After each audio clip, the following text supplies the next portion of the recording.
Target ng pamahalaan na masimula ng rehabilitasyon sa EDSA sa darating na Marso ayon sa MMDA. Samantala, napag-usapan naman sa Malacanang na may mungkaing alisin ang EDSA busway. Si Creseling Catarong magbabalita.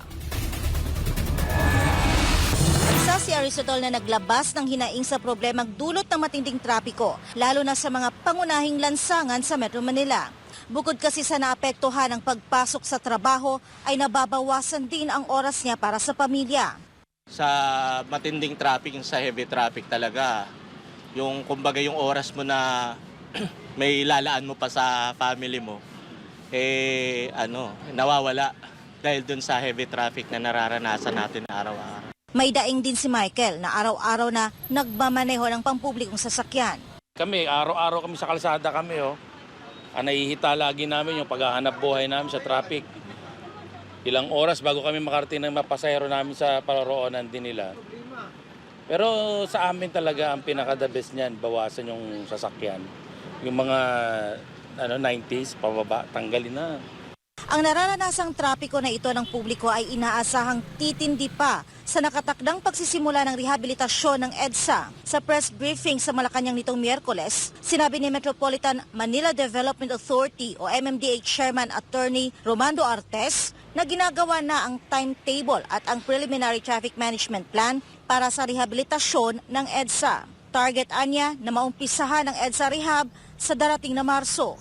Yes, well, dapat po i-expect ng ating mga kababayan na pag nagsimula po yung ating rehab ng EDSA ay magkikreate po yan ng matinding traffic. Imagine niyo kung habang ginagawa ito, gaano ka laki yung idadagdag na oras sa iyong pagbiyahe. So, sa ating po mga kababayan, i-update niyo po yung sarili niyo. We will issue naman po mga advisories para po maplano nila yung biyahe nila. Ibinahagi naman ni Artes na ang ideal lamang na dami ng sasakyan sa EDSA ay nasa 250,000 kada araw. Subalit, ang problema ay halos dumoble ang carrying capacity nito na tinatayang nasa 470,000. That's why talagang nagkaka-clog up. Marami rin siyang entrance and exit going to EDSA o going to and from EDSA na nakakapagpabagal din. Kasama na rin po dyan yung mga terminal ng buses. Pag lumalabas yung buses, may mga establishments. So, I think yes, sobra po ang sasakyan. Ipinabatid naman ng MMDA Chair na ang tanging solusyon dito ay mass transportation at infrastructure na siyang ginagawa na raw ng pamahalaan. Samantala, may umusbong na mungkahi na tanggalin ang EDSA busway. Sabi ng MMDA Chair na talakay ito sa pulong sa Malacanang kasamang iba pang mga ahensya ng pamahalaan. Sentro ng nasabing pagpupulong ang usapin hinggil sa Comprehensive Traffic Management Plan sa Metro Manila at mga karatig probinsya.